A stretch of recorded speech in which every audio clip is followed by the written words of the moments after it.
Danes v Pomurskem dnevniku. Zahtevajo zaprtje bioplinarne. Soboška občina praznuje. Električna vozila tudi v Mariboru. Iščete zaposlitev?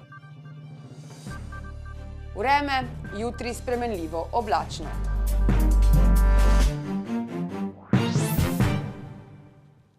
Drage gledalke, cenjeni gledalci, lepo pozdravljeni v današnjem Pomurskem dnevniku. Lendavski občinski svet je na včerajšnji seji soglasno podprl prizadevanje civilne iniciative Dovolj smradu in sprejel sklep o takojšnjem zaprtju bioplinarne. Ob tem so pozvali državo, da bioplinarno po zaprtju tudi sanira. Civilna iniciativa Dovolj smradu je zbrala več kot 800 podpisov za zaprtje bioplinarne v Lendavi.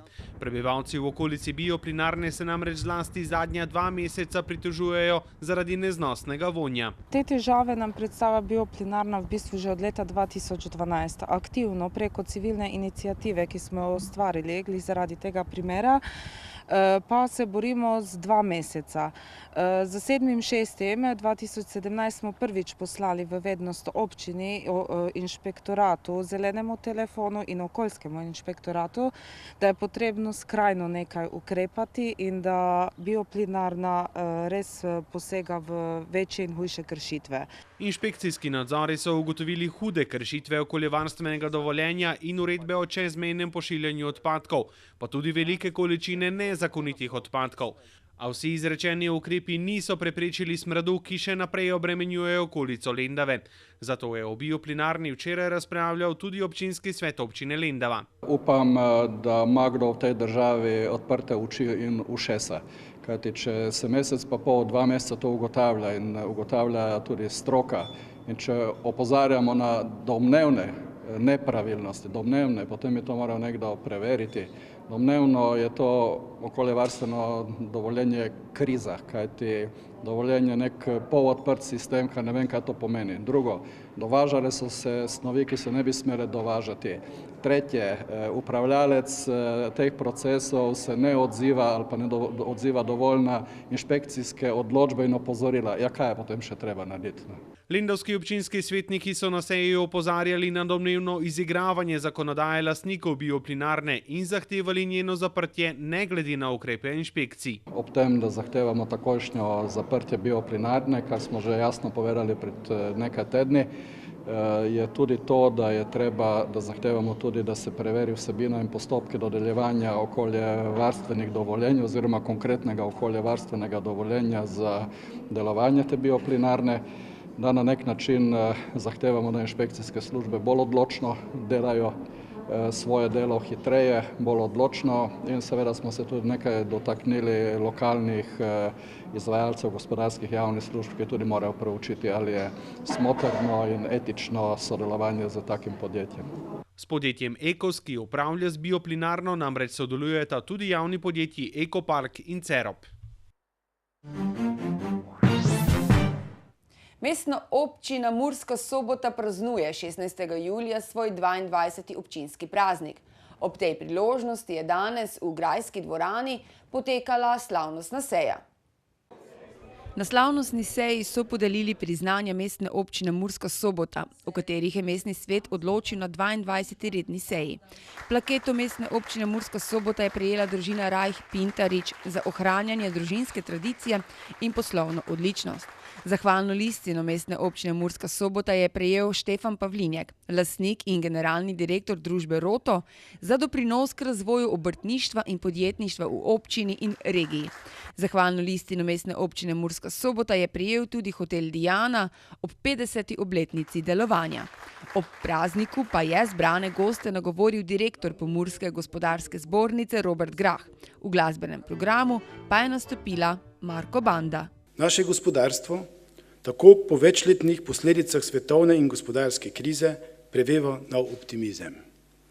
Seveda je obdobje krize v naši občini na kolena spravilo marsikatero uspešno podjetje.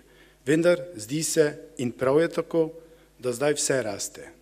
In to nam daje potreben optimizem za naprej. Nekaj dejstev, ki jih lahko gospodarstvo ponosno izpostavi. Zadnje leto imamo rekordno rast vseh gospodarskih kazalnikov. Gospodarska moč se krepi, blagovna menjava je rekordna in na letnem nivoju znaša več kot 1,5 milijarde evrov. Beležimo rekordno povečanje izvoza, neto prihodka in tudi čistega dobička. Prav tako pa se krepi tudi domača poraba. Odpirajo se nova delovna mesta, najpomembnejši izvozni partnerici Pomurja pa še naprej ostajata Nemčija in Avstrija. Po Ljubljani in Murski Soboti so odslej tudi v Kranju in Mariboru na voljo električna vozila, ki ga v sistemu souporabe vozil Avant2Go ponuja podjetje Avantcar. Že ta mesec bo v Mariboru vzpostavljenih prvih 5 postajališč z 10 do 20 električnimi avtomobili. Za zdaj bodo vozila na voljo na Rakoševem trgu, pred Ticem na Partizanski cesti, na Slomškovem trgu, Lentu in na Štrosmajerjevi ulici. Projekt konstantno raste, število uporabnikov se veča, seveda nismo v fazi merjenja učinkov, ampak v fazi investiranja, tako da nas zaenkrat zanima prirast novih uporabnikov, ker s tem lahko dodajamo nove lokacije in nove avtomobile. Čez par let bomo pa merili uspešnost, tako da je v skladu oziroma celo rahlo nad pričakovanje. Sama dinamika v Ljubljani smo štartali nekje, mislim, da z 12 lokacijami pa 30 vozili. Danes smo na okrog 100 vozil in pa 40 lokacij. Do konca leta pričakujemo nekje 70 lokacij, pa mogoče že blizu 200 vozil. Cilj do konca 2018 je pa 500 vozil v Ljubljani. V bistvu vsega je pa pravzaprav prihranek, pa mogoče za tiste nove Mariborčane, ki bi se želeli pridružiti. Koliko lahko pravzaprav prihranijo, če se pridružijo temu sistemu? Bistvo ekonomije delitve je to, da imaš sredstvo samo takrat, kadar ga zares rabiš. V Sloveniji v povprečju vozilo uporabljamo manj kot pol ure, kar pomeni, da 23 ur pa pol stoji. Če si le uspemo to sredstvo oziroma vozilo deliti z ostalimi 9, da nas je 10, si računate, koliko se strošek zmanjša. Vemo pa, da je od 300 do 500 evrov realen strošek imeti vozilo na mesec z gorivom, s parkirišči, izgubo vrednosti, zavarovanje in tako naprej. Tako da naše statistike kazajo, da uporabniki, ki so v povprečju za svojo mobilnost s tem, ko prodajo svoj avto oziroma jih nimajo, pridejo skozi 50 do 100 evrov na mesec. Se pravi, prihranki so lahko od 200 do 400 evrov mesečno, kar pa je na letnem nivoju že kar par lepih dopustov ali pa bistveno višja kvaliteta življenja. Uprava za varno hrano, veterinarstvo in varstvo rastlin je tudi lani redno izvajala inšpekcijski nadzor. Pri tem so 325 restauracijam in 16 pekarnam izdali odločbe. Od tega so 37 restauracijam in 2 pekarnama začasno do odprave nepravilnosti prepovedali obratovanje. Nadzor je pokazal, da se stanje na področju gostinskih lokalov v primerjavi s prejšnjimi leti izboljšuje, vendar kljub temu je še vedno veliko gostincev, ki ne zagotavljajo ustreznih higienskih pogojev. Pri restavracijah so inšpektorji odkrili kar precej nepravilnosti. Začasno prepoved obratovanja so tako izdali v 37 primerih, medtem ko so nepravilnosti odkrili še v 288 primerih po Sloveniji. Pogosto so bila tla in oprema umazani, na oknih niso bile nameščene mrežice proti mrčesom, živila so bila neprimerno shranjevana in označena. V pizzeriji v Banovcih so med drugim ugotovili, da muhe padajo po jedilnem priboru. V restavraciji so našli zamrznjene čevapčiče s pretečenim rokom uporabe in gnilo zelje. Lastnica je obrat, čeprav bi lahko v 5 dneh nepravilnosti odpravila, gostilno povsem zaprla. To sicer ni pogost pojav, saj so se večinoma gostinci odločili, da pomanjkljivosti čim prej odpravijo in nadaljujejo z obratovanjem. In tako so tudi storili vsi, ki so odločbe prejeli v Pomurju. Tako med njimi gostilna Kančal iz Lendave, gostilna Menciger iz Gornje Radgone, pizzerija Mama Mia iz Veržeja, gostišče Prenočišče Puhan iz Prosenjakovcev in restauracija Ribji grill iz Murske Sobote. Pred 2 letoma so javnost razburile ugotovitve inšpektorjev o slabih higienskih pogojih v slovenskih pekarnah. Takrat so nepravilnosti odkrili kar v 50 pekarnah po Sloveniji. Tudi ta konec tedna smo za vas izbrskali nekaj zanimivih prostih delovnih mest.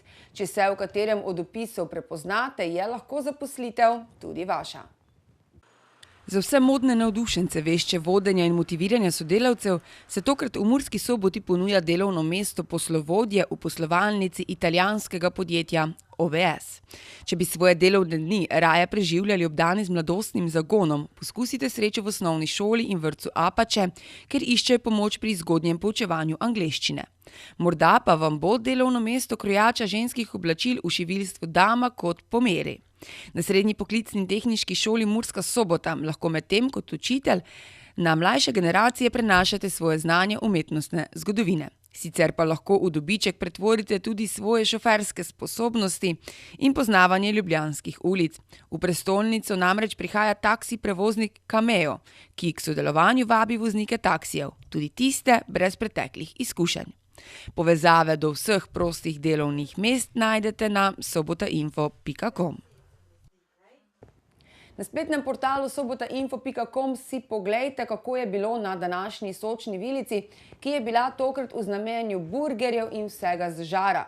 Več torej na sobotainfo.com, mi pa si poglejmo še kratke novice.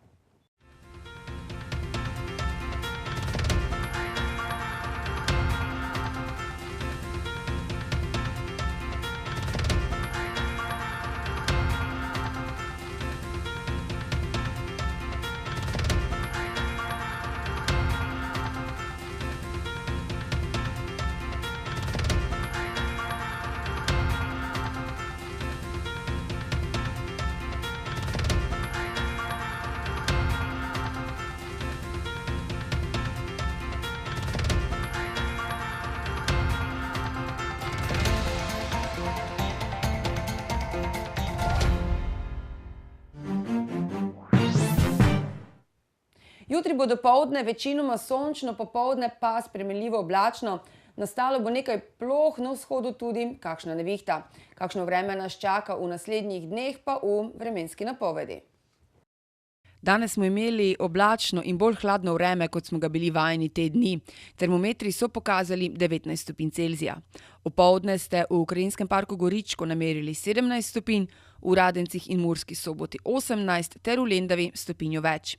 Jutri bo dopoldne večinoma sončno, popoldne pa spremenljivo oblačno, nastalo bo nekaj ploh, na vzhodu tudi kakšna nevihta. Pihal bo severovzhodni veter, na Primorskem zmerna burja. Najnižje jutranje temperature v vzhodni Sloveniji se bodo v Murski Soboti in Mariboru gibale okrog 13 stopinj, dnevne pa se bodo povzpele le do 21. V nedeljo bo na Primorskem večinoma sončno, drugod bo delno jasno s spremenljivo oblačnostjo. Pihal bo severovzhodni veter. V ponedeljek bo sončno. Temperature v naših krajih se bodo dopoldan gibale med 11 in 13 stopinjami, dnevne pa med 25 in 30. Toliko smo vam pripravili za danes. Več vsebin najdete na naši spletni strani www.tvidea.si. Nasvidenje do jutri.